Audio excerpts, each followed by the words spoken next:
para mí es un placer presentarlo y es un gran speaker nacional y dar la oportunidad me parece muy bueno para hoy. Muchísimas gracias. El doctor es del Centro de Diagnóstico Médico Oroño de la ciudad de Rosario. Claudio, muchas gracias. Bueno, muchas gracias a vos, Santiago, por la invitación. Y es un honor para mí poder estar acá y mostrarle un poco nuestra experiencia. Nosotros hace más o menos unos 20 años, en la institución donde yo estoy, se formó la unidad de páncreas y a partir de ahí creo que tenemos una casuística bastante importante y bueno, y algunos conceptos que voy a vertir hoy sobre el diagnóstico precoz y la estadificación del adenocarcinoma del páncreas. Por ahí no van a ver muchas imágenes, que es lo que por ahí todos esperan, pero creo que el concepto que se tienen que llevar es lo más importante de cómo encarar esta enfermedad. En 16 años de experiencia, más o menos nosotros hemos visto 2.560 pacientes con cáncer de páncreas a nivel de la cabeza del páncreas.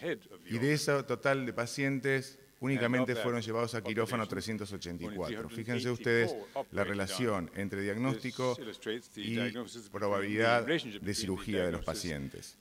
Más o menos en la torta estadística estaría repartido así: el 45% de los pacientes cuando fueron a la consulta ya tenían metástasis a distancia y solamente se los llevó a un tratamiento paliativo con una sobrevida de 6 meses.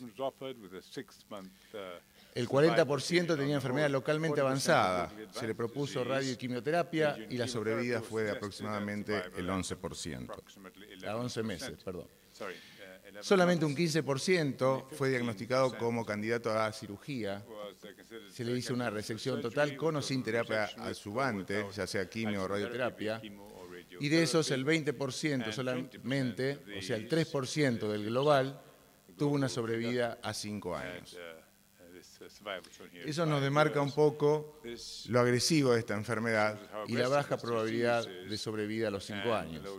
Independientemente del grupo en el que estuviésemos hablando, todos tenían la misma posibilidad de complicaciones, dada por la ictericia obstructiva en el 70% de los casos, que fue la más frecuente como complicación, 40% de los pacientes dolor y 20% obstrucción duodenal. Repito, independientemente del grupo del cual estuviésemos hablando.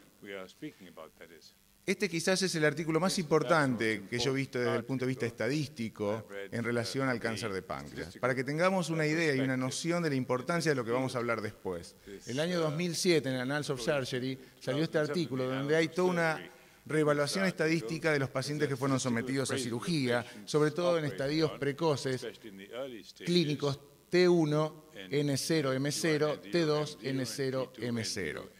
¿Qué es eso? Si nosotros lo vemos en la clasificación TNM, T1 y T2 estarían aquí, tumores limitados al páncreas de menos de 2 centímetros o de más de 2 centímetros, sin ganglios y sin metástasis. Volviendo a la evaluación estadística retrospectiva en ese artículo, fíjense que solamente de 192.565 pacientes con cáncer de páncreas, 9.559 estaban en este estadio, T1, T2, N0, M0. De ellos, 2.736 fueron llevados a cirugía, mientras que no fueron llevados a cirugía 6.823 por distintas razones que no vamos a entrar a detallar. Lo importante es que de estos que fueron llevados a cirugía, este grupo, 2.630, se le realizó la cirugía, mientras que fueron determinados como irresecables cuando hicieron el abordaje quirúrgico, fueron 106. ¿Y qué podemos obtener de esta información? La siguiente. Pacientes en estadio T1 que fueron llevados a cirugía tuvieron una sobrevida casi del 70% al año y una sobrevida del 25% a 5 años. Pacientes en el mismo estadio T1, N0, M0, T2, N0, M0 tuvieron una sobrevida del 26% al año y el 2.9 a los 5 años.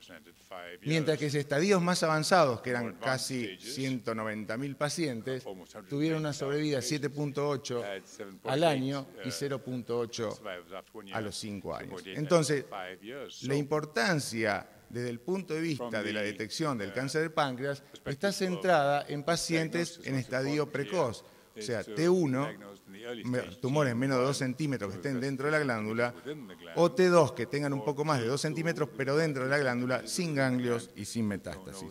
Y ese debe ser nuestro objetivo. Para entender un poco cómo se desarrolla el cáncer de páncreas, debemos saber que el acino está cubierto por células ductales, de las cuales esas células ductales las podemos diferenciar en dos. Las que están por fuera del acino ya son células ductales maduras, y esas no van a realizar el adenocarcinoma ductal. A partir de aquí, lo que aparece es la neoplasia intraductal papilar mucinosa o el cistoadenoma mucinoso o el cistoadenocarcinoma mucinoso. El adenocarcinoma ductal se desarrolla en estas células intercalares o totipotenciales, que son células inmaduras, células de tipo blásticas, que pueden tener distinta diferenciación cuando no tienen el frenado hacia una mutación. Cuando el P53, por ejemplo, falla, estas células tienen un desarrollo oncológico y pueden mutar y empezar a desarrollar el cáncer. Este desarrollo del cáncer va a ser, en primera instancia, un pequeño crecimiento que seguramente se puede acompañar de una dilatación ductal, de un conducto secundario, y después sigue creciendo, puede obtener ya un determinado volumen que podemos llegar a detectar y generalmente puede llegar a obstruir un conducto más importante. Desde el punto de vista histológico, desde una célula normal, ductal inmadura, hasta el carcinoma invasor, pasamos por diferentes etapas en el adenocarcinoma ductal, los denominados PANIN, 1, 1B, 2 y 3, hasta llegar al carcinoma ductal. Ahora bien, ¿qué relación tiene eso con la parte radiológica que nos toca a nosotros? Y hay mucha relación, porque fíjense, en el carcinoma in situ nosotros normalmente no vamos a tener ningún tipo de posibilidad diagnóstica. Y esto también, el tamaño tumoral, está en relación con la posibilidad de resección y de la sobrevida del paciente. Y como les dije yo, esto tiene una traducción imagenológica. El carcinoma in situ o la célula normal no tiene ningún tipo de manifestación desde el punto de vista de las imágenes, y las imágenes van a ser normales, ya sea por tomografía multislice o por resonancia magnética. Ahora bien, el tumor diminuto o de menos de 1 centímetro, lo que vamos a encontrar van a ser pequeñas dilataciones ductales. No hay masa generalmente, es casi imposible por estas dos metodologías determinar masa, mientras que en el pequeño o de más de 1 centímetro podemos llegar a ver una masa, a veces sí, a veces no, pero ya hay un conducto seguramente dilatado. Y por supuesto en el irresecable ya la masa es bien visible, ya hay compromiso vascular o metástasis a distancia. Entonces, lo que nosotros tenemos que tratar, o donde nosotros debemos prestar atención, es en la localización de los tumores en estos dos segmentos, en el llamado diminuto o menos de 1 centímetro, o aquel pequeño que no supere los 2 centímetros. Entonces, si yo junto las dos publicaciones que hemos visto hasta ahora, tendríamos un espectro que va desde el normal hasta los PANIM2, donde no hay forma de detectar el tumor. Y eso es así, por lo menos desde el punto de vista de las imágenes. Quizás el día de mañana la biología molecular nos dé la posibilidad de hacer un diagnóstico de otra manera, pero no desde el punto de vista de las imágenes.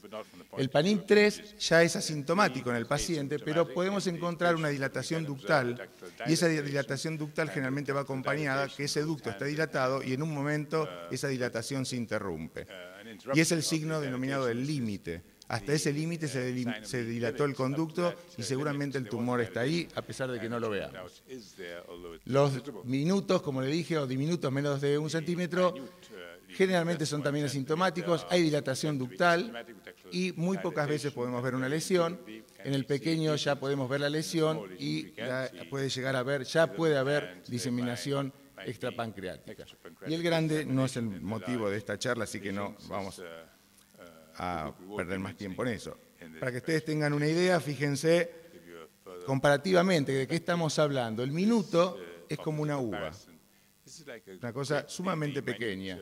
Una avellana sería el de 2 centímetros y por supuesto ya más de 2 centímetros estamos hablando de un tumor de tipo invasor. Y siguiendo un poco con esto, ya hemos visto, muchos de ustedes habrán leído el artículo de Tanaka, donde se refiere a que la dilatación ductal y la presencia de pequeños quistes intrapancreáticos pueden ser tomados como signos de enfermedad maligna, o como los primeros signos de enfermedad maligna, y ellos los habían visto por ecografía, pero por cualquiera de los otros métodos que nosotros veamos dilataciones ductales o pequeñas formaciones quísticas, debemos pensar ante un paciente de alto riesgo la posibilidad de que exista un adenocarcinoma ductal, que era un poco lo que hablábamos hoy en este esquema, donde esas células inmaduras se transforman y provocan por obstrucción dilatación de algún conducto secundario y de una imagen quística o una dilatación segmentaria del conducto principal. La conclusión de este artículo es que dilataciones del Wirsung por encima de 2.5 milímetros y presencia de quistes pancreáticos de más de 5 milímetros son factores predictores importantes, independientes uno del otro, en el desarrollo y aparición del cáncer de páncreas. Ahora bien, para un diagnóstico precoz, ¿con qué contamos o con qué métodos de imágenes contamos hoy? Sin lugar a dudas, los tres métodos más importantes son la tomografía multidetector, con contraste, la ultrasonografía endoscópica y la resonancia magnética de alto campo, también con contraste endovenoso. Entonces, como dijo Buda, lo único constante en la vida es el cambio, y lo que nosotros debemos cambiar un poco es el pensamiento de creer que no vamos a diagnosticar un cáncer de páncreas si vamos a buscar la masa. Si nosotros esperamos encontrar el tumor, ya llegamos tarde. Entonces, lo que nosotros tenemos que empezar a pensar es que debemos diagnosticar tumores de páncreas en pacientes de alto riesgo en forma precoz. Y para eso casi nos tenemos que olvidar de la masa pancreática. Debemos buscar signos que sean más precoces que la aparición de la masa propiamente dicha. Entonces, resumiendo, ¿qué es lo que vamos a buscar? Es la dilatación ductal, ver ese ducto donde está dilatado, ver el signo del límite, que es donde termina la interrupción, y hacer lo máximo posible para que en ese lugar donde está la interrupción de la dilatación, tratar de determinar la presencia de una masa o una pequeña lesión.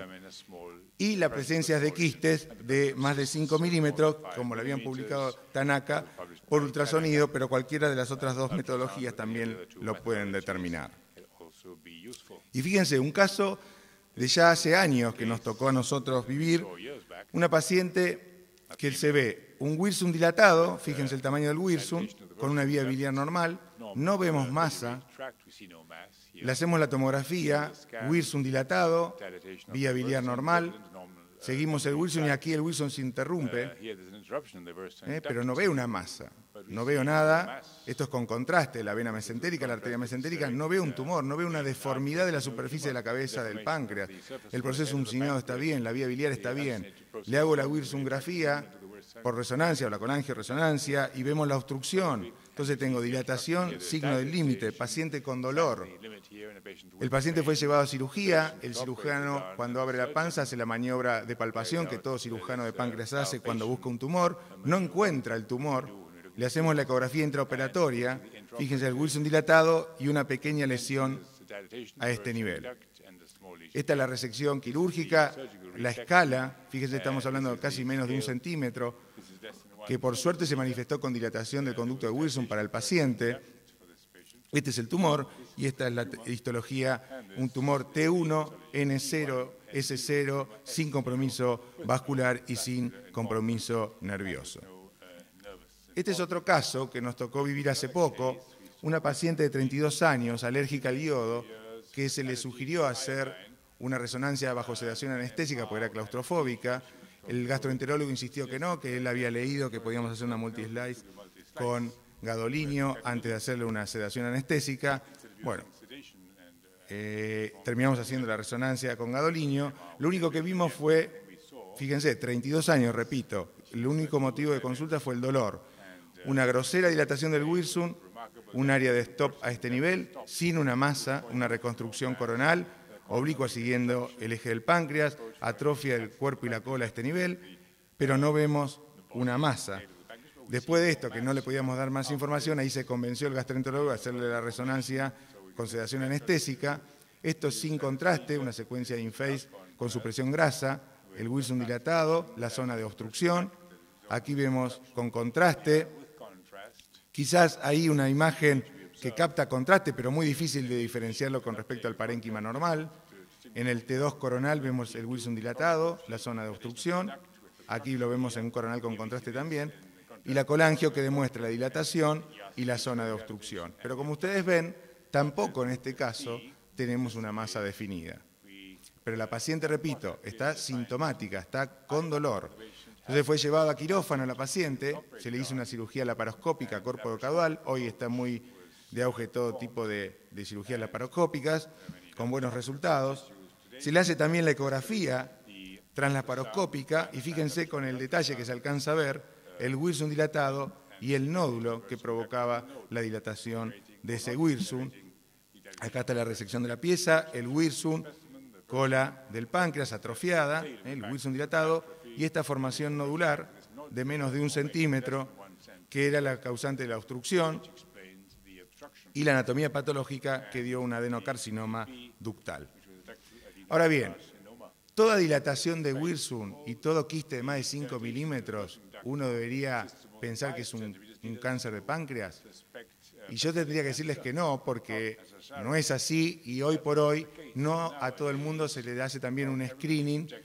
Sin embargo, si aparece, lo que sí sabemos que hay patologías de alto riesgo de tener un cáncer de páncreas. Entonces, esa población de alto riesgo es la donde uno debe tratar de ahondar todo el esfuerzo para detectar algún tipo de alteración. Y fíjense ustedes cómo existe una íntima relación entre el Peutz-Jeghers con el desarrollo de cáncer de páncreas. Hay un 132% de probabilidad mayor que la población normal de desarrollar un cáncer de páncreas. Y así sucesivamente, pancreatitis hereditaria, melanoma, cáncer de colon o antecedentes familiares directos con cáncer de páncreas. Entonces, todo ese tipo de gente que es de alto riesgo, donde uno encuentre esto, o pacientes sintomáticos con dolor, o con aumento en el laboratorio del CA19-9, uno ante la presencia de quiste de más de 5 milímetros o dilataciones ductales con el signo de límite, debe sospechar de que existe un cáncer de páncreas. Y hay un trabajo también importante, en este mismo trabajo, donde hacen una comparación de distintos métodos en esta población de alto riesgo, y fíjense ustedes los hallazgos que tuvieron patológicos, y de ellos varios de estos hallazgos terminaron siendo o PANIN 1, PANIN 2, PANIN 3, carcinoma in situ y hasta cáncer adenocarcinoma de páncreas.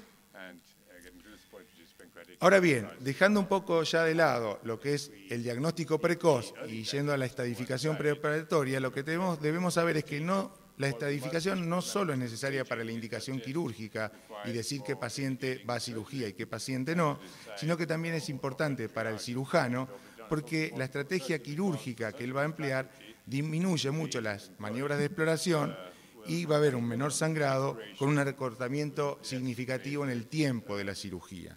Es más, hoy el cirujano decide si puede hacerlo por vía laparoscópica o a cielo abierto. En los criterios de resecabilidad que todos ustedes conocen, están la vía biliar, el duodeno, la adenopatía, el hígado y el eje esplenoportal en cuanto al compromiso de la patología neoplásica. Sin embargo, de ellos los más importantes, sin lugar a dudas, son la infiltración neural, muy difícil de ver, por lo menos desde el punto de vista de las imágenes, ahora vamos a ver un reprint nuevo, las adenopatías, la presencia o no de adenopatías, el compromiso o no vascular, quizás el más importante, y la presencia o no de metástasis a nivel del hígado. La infiltración neural y el compromiso vascular es la que va a determinar los márgenes de resección positivos o negativos, lo cual está íntimamente relacionado con la sobrevida del paciente. O sea, si vamos a tener márgenes negativos de enfermedad, o sea que hubo una buena resección, seguramente la sobrevida a 5 años es de alta probabilidad. Ahora, si tenemos márgenes de resección positivos, seguramente ese paciente no llegue al año de vida. Y tenemos 4 tipos de compromisos vasculares. Sería el primer tumor o tipo 1, sería aquel tumor que está dentro de la glándula y no compromete ninguna estructura vascular. El tipo 2 sería un tumor que está dentro de la glándula, que pasa la glándula y contacta la vena mesentérica superior. El tipo 4 es aquel donde hay un compromiso de estructuras vasculares, arteriales y venosas. Y después queda el grupo más controvertido o el más difícil, que es el denominado tipo 3, donde existe un compromiso, un contacto del tumor con la vena mesentérica y existe una infiltración de la grasa que separa a la vena de la arteria.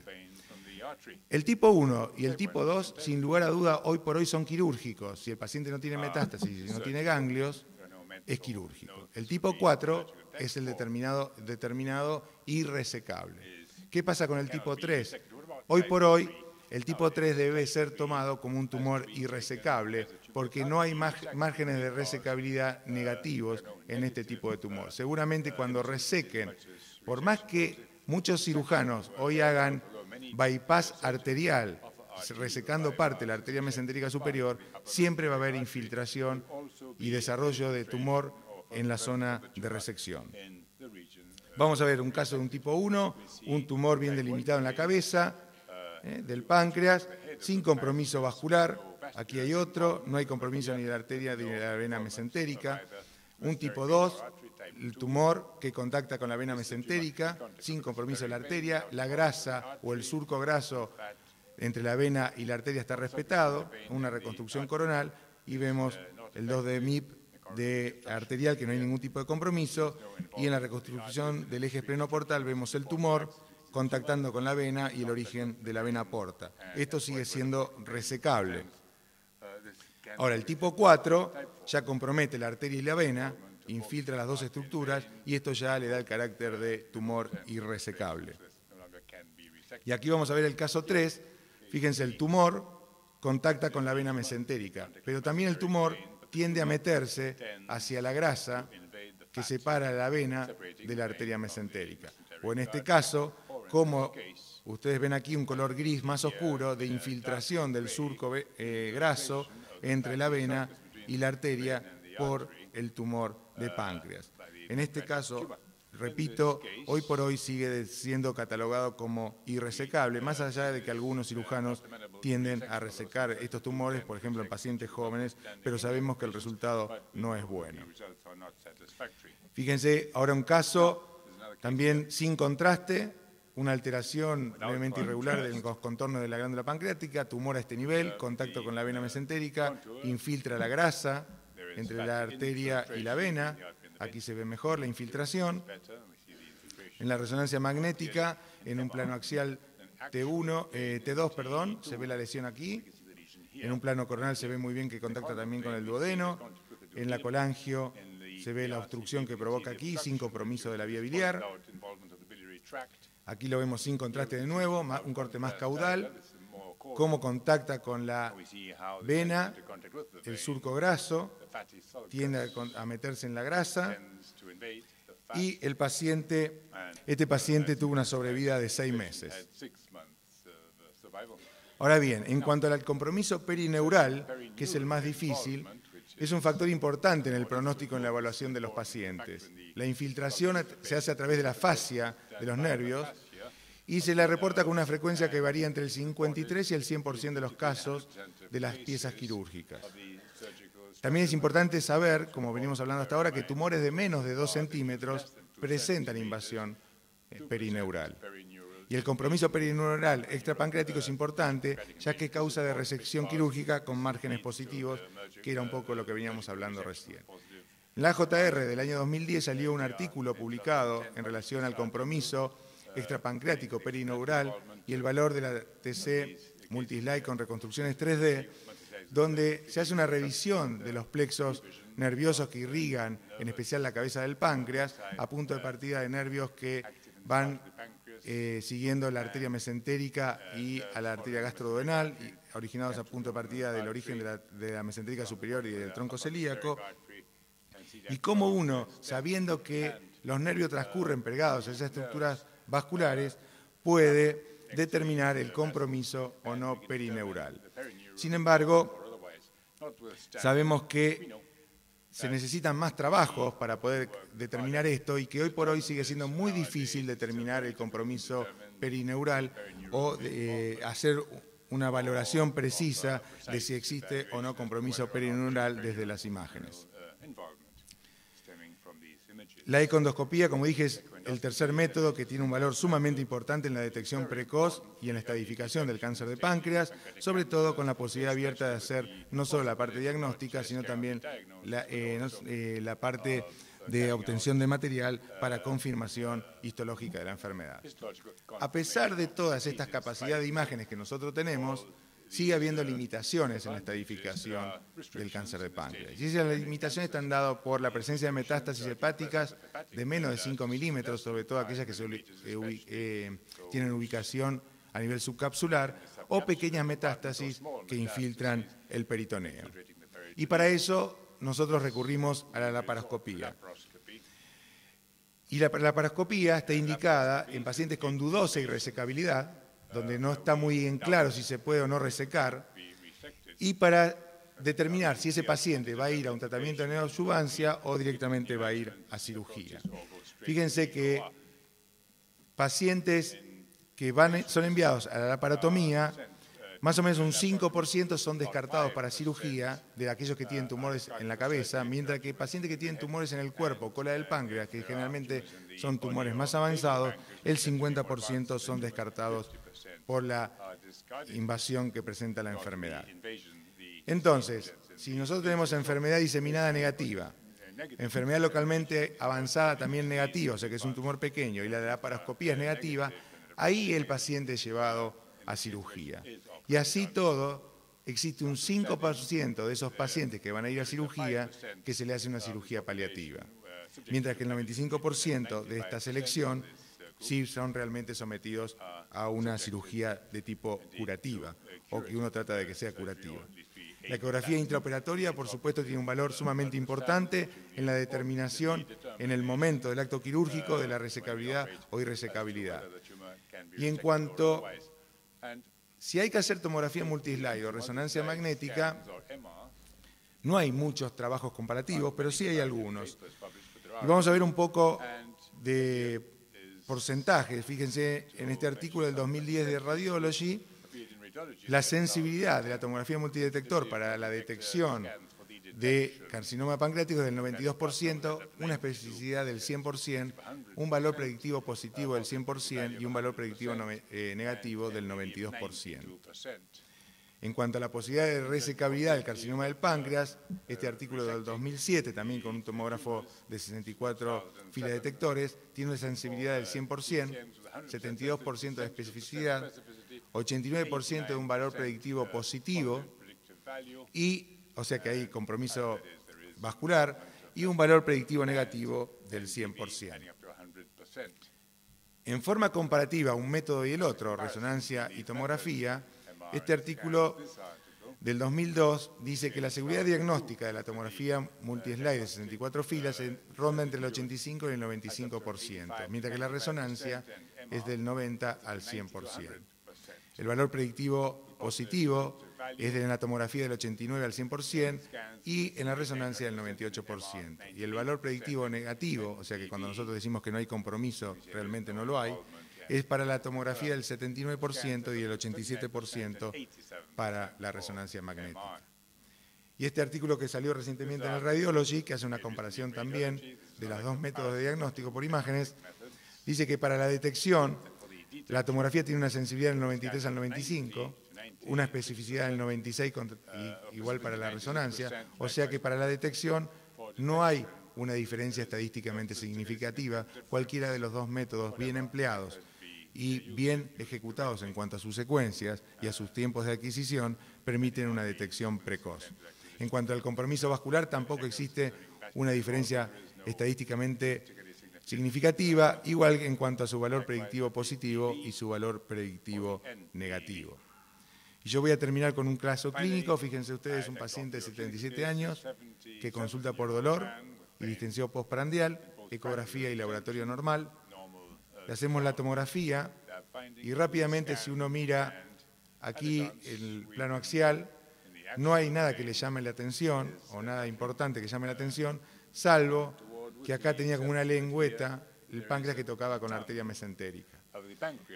Cuando uno le pone un ROI y trata de medir densidad, por una característica típica histológica del adenocarcinoma, que tiene un componente fibrótico subyacente bastante importante, la densidad es menor, acá es de 47 unidades Hanfield, contra 98 unidades Hanfield que tiene cualquier otra parte de la glándula, medida acá en el medio del cuerpo. O sea que allá había algo que nos llamaba la atención y encima ese algo tocaba con la arteria mesentérica superior. Haciéndole resonancia, a mí particularmente la resonancia me gusta mucho, la secuencia T1 y las secuencias con subsupresión grasa. Fíjense lo bien que puede uno discernir lo que es parénquima pancreático normal, blanco, con lo que es el tumor, que contacta con la arteria mesentérica superior, lo cual ya le da un carácter de irresecable, por más que estemos hablando de un tumor que no debe llegar a los 2 centímetros. Acá se ve muy bien en la colangio el compromiso y la leve dilatación del conducto de Wirsung que provocaba el paciente fallece a los 6 meses del diagnóstico. Como conclusión, lo que les puedo decir es que el diagnóstico precoz y una precisa estadificación son esenciales porque van las dos de la mano en relación a la sobrevida que se le va a poder dar al paciente y una mejor calidad de vida para el mismo. Los nuevos métodos de diagnóstico por imágenes a emplear son la tomografía multislice con reconstrucción, la resonancia magnética de alto campo y la ultrasonografía endoscópica. Y vuelvo a repetir y recalcar, tener en cuenta y tratar de ver y de encontrar dilataciones segmentarias del conducto de Wirsung, dilataciones quísticas de más de 5 milímetros, el signo del límite, para de esa manera descartar o confirmar la presencia de un carcinoma ductal. Y me voy a despedir con una frase de Borges que dijo que las afirmaciones categóricas no son camino de convicción, sino de polémica, así que yo les dejo abierto el debate. Igualmente, esto es lo que sabemos y esta es nuestra experiencia hasta el día de hoy en cuanto a cáncer de páncreas. No quiere decir que dentro de un año o dentro de 2 años por ahí la cosa cambie y estemos hablando de otra cosa. Muchas gracias.